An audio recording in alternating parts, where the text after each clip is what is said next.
What's poppin', T-Subs and Squad? So listen, I know I'm late for Growing Up Hip Hop Atlanta as well as Put a Ring on It, but y'all know how it is. I have a busy life, a busy schedule, and sometimes I just honestly don't feel like getting on camera. So that was basically a corroboration of why I'm late. I work, I was busy, and I just ain't feel like getting on camera. But since it's Sunday, fun day, lazy day, the Lord's day, the day of the Sabbath, the day of rest, and all that good stuff, I already DVR'd it. I said I'm going to go on ahead and quit being a lazy ass good for nothing and go on ahead and get y'all what y'all want. This is Growing Up Hip Hop. Girl, this is season 4. This is episode 1. Make Atlanta Great Again. So, the episode starts off with the cast talking about C-19 and how the world is going on and how the world is evolving as it pertains to black people, police brutality, politics, so on and so forth. I guess this is just about to be a reoccurring thing when it comes to these black-owned reality shows or documentaries or whatever the case may be. It's just all going to start with how everybody feels about what's going on with the world. Myself personally, I get sick of seeing that shit because it gets redundant and everybody basically says the same thing. I don't see where nobody have said anything differently when it comes to what they think and when it comes to how they feel with what's going on in the world. But I get it. You know, this is a black thing. You know, this is a black show. This is a black program. This is a black platform or whatever the case may be. It affects us. So they got to have a voice too. They got to share how they feel or whatever the case may be. And I'm not knocking it, but it's just for me, it's just becoming a reoccurring thing. It is. Like when Love and Hip Hop come out, they're going to do it. When Black Ink Crew decide they want to come out, they're going to do it. And in any other black syndicated show, they're going to all do the same thing. But I'm going to let them have it. And we're going to move on because that's a sensitive subject. So then we get down to Miss Bow Wow. And he's been talking about what's been going on with her. And ain't nothing been going on with her other than her sitting around getting fat. Bow Wow says that he doesn't need anybody to tell him how to spend his money. Bow Wow, that's bullshit. Because if you was good or great with money, Bow Wow seems to have this ego thing about himself, right? And I'm not understanding how in the very hell you could, considering you started a whole damn challenge a couple of years ago when you was having people thinking that you was riding around on a private jet and your ass was on Spirit like everybody else, and how you was taking pictures with jets and private cars and all the rest of that bull crap. And girl, they found that same damn picture circulating around on the internet when it came to these luxury rental car dealerships and shit like that. So yeah, Bow Wow, you do need somebody to help you out when it comes to your finances, because you spending all of this money frugalously and frivolously as if you're still important in the industry, and you're not. You're not. I don't see none of these little young whippersnappers running around here bumping you. People that are in our generation got over your ass way back when we was in high school, bitch. And I graduated high school in 2006. You understand me? I mean, I don't know. Like, Bow Wow just kills me sometimes with his inflated sense of ego and his inflated sense of self when he really has no right to act like that. Like, honestly, you pulling bum moves the same way everybody else do when they're trying to put a 10 on 20. Girl, whatever. I will say this though, Bow Wow, I do appreciate you for carrying your ass on out there in the front lines with the Porsches of the world, Porsches of the world, and the trash can yans of the world. I'm really glad that you decided to come up out of yourself long enough to do that for the protest, and I will give you that much. Bow Wow finds out that Angela is in town. I'm over him and Angela. Like, to be honest, nobody cares. Nobody cares. Another thing that I'm sick of is the constant cross-pollination between the franchises. And it's always Angela and Bow Wow. Like, they on both East Coast on down to the West Coast, so on down to the South, so on and so forth. I'm just over them two. I really am. Ayana, shout out to Ayana. That's DJ Hurricane's daughter. Shout out to Ayana. She calls Bow Wow saying that she's sick coming back from Miami and he should go get tested as well because he just left from Miami as well. I pray your strength in the Lord, daughter. I'm more than sure by now you are doing a whole lot better than what you once was. But I can't feel that bad for you. And the reason why I can't is you knew very well about what was going on, even on down there in Miami. And even though Miami is open back up, that still don't mean that you have to be running out to celebrate somebody's birthday, especially considering the fact that it attacks the respiratory system and you suffer from asthma. It would seem to me that even if you would have gone, that you would have damn sure made sure that you would have had your mask on whenever you went out, that you would have had hand sanitizer and you would have washed your hands thoroughly while you was out and about. So I do feel horrible that you had to go through that, but I can't feel that bad for you, daughter, because you knew better.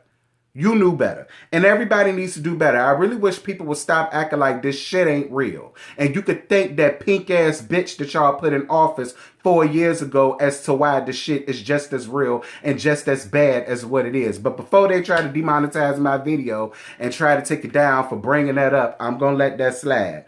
Moving on. So Debrat, shout out to the Brat girl. Debrat talks about coming out of the closet with her, I think she's her wife now, Jessica, aka Judy. Brat, girl, we knew your ass been munching on carpet since the early 90s and funkified. Like, girl, if you don't get the fuck out of our face with this whole coming up out of the closet, you coming out, you want the world to know, you want to let it show that you came out, girl, bye. Now, I like the Brat. So I'm going to chalk it up to what she meant was she's coming out with her relationship with Jessica, a.k.a. Big Booty Judy. I think that's what she meant by to come out. Because if you thought by any means necessary that everybody never knew that you was dyking, I mean, I guess so, Brett, listen, Brett, I love you down. I'm not here to read you. I'm not here to read you, sis. I'm really not. All I'm saying is, bitch, quit playing on our motherfucking intelligence with that shit. Anywho, another thing that got on my damn nerves on that scene was all them damn dogs that y'all got running around that big ass house. No, man, like, look, don't get me wrong. At least they small little lap dogs. At least they little ankle biters. At least they not pit bulls and German shepherds and Great Danes and Saint Bernards and, 101 Dalmatians and all them damn things running around. But goddamn, bitch, how many goddamn dogs do you really need in one damn house between two people? Moving on from that, Brett wants Judy to open up a warehouse down in Atlanta because for those of y'all who don't know what Big Booty Judy does, she's some type of hair guru from what they say. And, she's based in Louisiana. And I'm assuming her company is based in Louisiana. And the Brett just feels like instead of you looking for another warehouse in Louisiana, you're here in Atlanta, just open one here. But for some reason, Jessica doesn't want to do that. And I'm curious as to know why. Because if you have a hair line or whatever the case may be, and then you're married to the Brett, like it'll seem to me, okay, you got one down in your home roots where you're from or whatever the case may be, and now you're living your married life in Atlanta with your famous rapper girlfriend who we all see on Dish Nation every night. It'll seem to me that you would just use that to your advantage down here in Atlanta, because you being with her, she can help push that along to people that's around there in Atlanta. Like, girl, think about your business here. Moving on.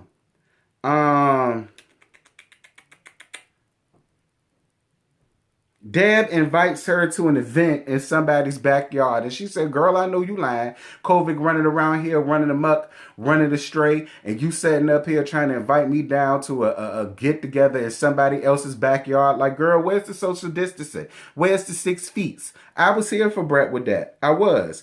And then, of course, they got talking about politics. But that conversation about politics was very interesting when they was talking about legislature and things of that sort. Judy has a mind. Okay, she's not all beauty and ass. She also has a mind, and she knows how to use her mind. I was here for the intelligent conversation when it came down to the politics. I was here for that. So then Walker goes to see Deb and all of her damn animals. I guess Deb felt like, girl, she ain't gonna never have no man. She may as well lay up with a whole bunch of iguanas and Chinese water dragons and another chinchilla and a miniature bulldog, goldfish, and yeah. Go ahead, Deb. You got the money to do it. Make it happen. Deb's red confessional look was everything. Okay? Because I got a feeling I'm not going to see it for Deb as much as I thought I was this season with the whole Trump situation. But I could give credit to where credit is due. Deb, you turned it in that red confessional, baby. You turned it in that red confessional. I ain't got nothing to say. And you turned it again in your other confessional look when you had on that cream blouse or whatever the case may be. And the hair was cascading like curls, dropping down. It was everything. I was here for it. The brat calls her and lets her know that she's not going to come to her luncheon because of COVID. And Deb admits that she's pro-Trump because with him, you get what you get. And if he screws you over, you're already going to see it coming because he's not hiding who he is. And she don't give a flying fuck what the general people think about her. And I was with Waka Flocka for going ahead and stepping out on his mama when it came down to that because Waka Flocka sees the bigger picture when it comes to all of this. You're in hip-hop. And in hip-hop, politics, all the time, the two don't mesh. You running around here talking about something that you're supporting a man that caused all type of division in the past 4 years, and you don't give a flying hell how nobody feel about that. And I'm just confused. First of all, you should care what the general public think about that because it's the general public who made you who the hell you are, Miss Deb Antony. Because if it wasn't for the general public, liking the people that you've managed, a la Waka Flocka, if it wasn't for us liking him, liking his music, his personality, liking you, your personality, your work ethic, and yada yada yada, y'all would still be running around here trying to pump his CDs all over the strip and all over the boardwalk and all out the trunk of your cars and this, that, and this. Like, I don't want no other celebrity to get their ass up here talking about they don't care what none of us little folk think about them when we're the one who put you in the position that you're at now. And you should care about what people think about you, Dad. You really should, especially when it comes to the situation with DT. I mean, TD. Y'all know who that is, Donald Trump. No, I had it right. DT, Donald Trump. Had it right the first time. You should care. And I won't mad at Walker for saying, listen, I got to work after this. So, yeah, I'm going to let you have this, mama, and I'm going to go on ahead and dip out. I won't mad at Walker for that. So they show a small little clip of Bow Wow and his broke-ass friends going down to the dealership. And his manager calls and tells him that he need to get the hell up out of Dodge because he shouldn't be running around here spending money all willy-nilly. And then come to find out he dropped $300,000 on a Bentley. How can you afford a Bentley, Bow Wow? It's beyond me. I mean, and don't get me wrong, maybe you still got some type of residuals or maybe you still got some savings left from the Millennium Tour that you did. Maybe so. But I was kind of, we're going to get on, we going to get on that because that comes at the end because I'm skipping. We're going to get on that in a minute. So DJ Hurricane is in the studio with his niece Prima. I think her name was like Prima Dawn, something like that. I was feeling her flow. a little bit. She gave me a little yang around the house. Like, I was interested in seeing what she had. Shout out to her.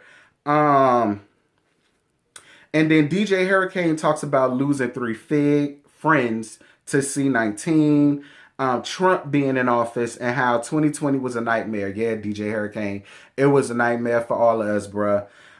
So his daughter Ayanna calls him. And she lets him know that she did test positive for COVID-19. And she's scared that her girlfriend, I believe it's her girlfriend, has it as well because they've been around each other. And of course, you know, him being a dad, he don't give a damn about her germs and none of that. He said, listen, Do you want to come to my house and stay in one of the bedrooms? Or if you don't want to come, do she want to come so that y'all can quarantine separately or whatever?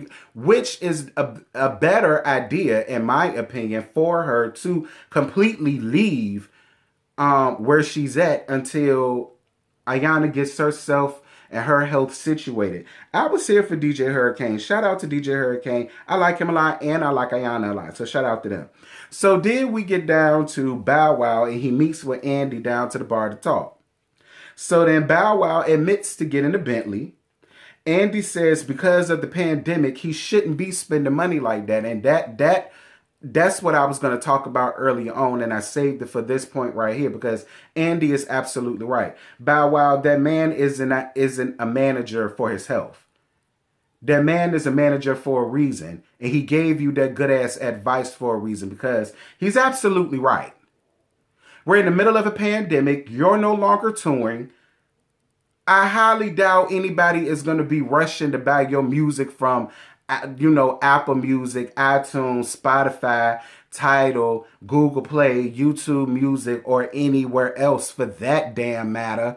Like, I was with him. I was with Andy. Like, stop. Just like Andy said, nigga, you got a driver. What the fuck is you doing wasting your money dropping down $300,000 for a fucking Bentley that your ass ain't even driving? Like, I was with him on that. Like, that's just dumb. Moving on. So then Bow Wow sent him a copy of his last album, and Andy says that it was all over the place. Bow Wow says that he played the song for so many people, so many girls bumped it, so many of his friends bumped it, and this, that, and this, and Andy kept it real with him again. Andy says it's only because you pay for the yachts, the jets, the weeds, the drink, and so on and so forth. That's why everybody liked it. He had a point.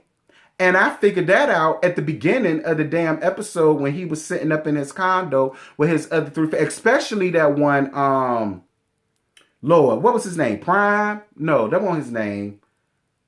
I can't think of the boy name right now. The one that racked up a hotel fine for smoking weed in the goddamn establishment that I'm more than sure Bow Wow paid for. Like, that boy looked every bit of he from Bankhead doing the Bankhead bounce until he let Bow Wow do the Bankhead bounce on his dick, and Bow Wow obviously liked it and allowed him to be a part of the crew, and this, that, and it. Like, see, that's the thing that I keep trying to let people know. Everybody can't make it along with you. They just can't. Everybody can't come along for the ride. I know everybody wants to get rich, and then they want to put their family on, and their friends on, and associates on, and their thoughts on, and their sneaky links on. But everybody can't come. Everybody can't come because everybody is not going to be there with good intentions or for the right reasons. And if people are only your friend, or they only rock with you, or they're a yes man simply because you take care of them in somehow, some way, those are the people that you don't want around in your corner. And that's basically what Andy was trying to tell Bow Wow. Like, listen, stop sitting up here putting up this front in front of your friends, because when you get in debt, you're gonna get in debt. Uncle Sam not gonna come for them. He gonna come for you. I'm just saying, do whatever you want. So then Andy asks him, maybe he should have Jermaine listen to the songs or whatever the case may be, since he's not going to listen to Andy. Maybe if Jermaine listens to it, and Jermaine is going to be like, yo, this is some slaw. It ain't good. It's all over the place. It don't make no sense. You're saying this is going to be your last album where you wanted to do good. You want to go out with a bang. Right now, you're not going out with a bang. And he's basically like, no, I don't want him a part of this, because this is about my life and my relationships over the past 10 years and blah, blah, blah, blah, blah. And I'm like, so you really want to sit here and make your last hurrah about these bum bitches that you was with over the past 10 years? I mean, girl, I guess. So then he's got all upset in his feelings, dropping glasses all on the floor and, saying that he's done talking about it, and he storms off into his fit. And that was the end of the episode. Growing Up Hip Hop Atlanta, for the first episode, it was okay. It was okay. I don't have too many complaints. It was decent. I can't wait to see what the rest of this season is going to hold. I can't wait to see Miss Lily and her kids, her cheering and all of them. That's going to be interesting to see. Other than that, that's all I got. I ain't got no more to give you. Drop down in the comments. Let's get the discussion popping. Let me know what y'all thought about Thursday nights. I think it was Thursday night. Thursday night's episode. Let me know if y'all are gonna keep up with the season or not. And yeah, until Real Housewives of Atlanta, I'ma holler at y'all later, girl. Bye. What you're given, that's how we live it. Don't be mad at the system, it's simply how we've existed. I hear a lot of people talking like they politicians and choose to be an accountant because it's safe in the business.